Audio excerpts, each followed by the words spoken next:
Our dear Heavenly Father, we are so thankful, Lord, for truly our God who has guided us. Thank you, Lord, sa days of practices that these children have done.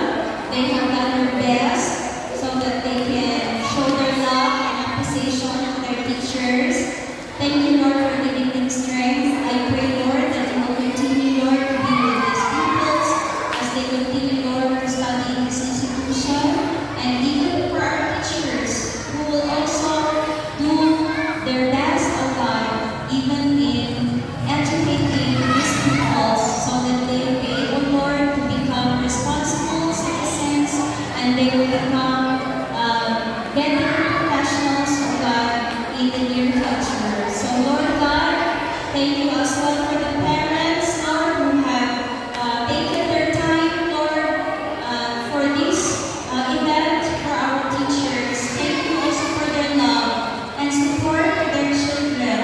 Thank you, Lord, for everything, Lord, that you have done and your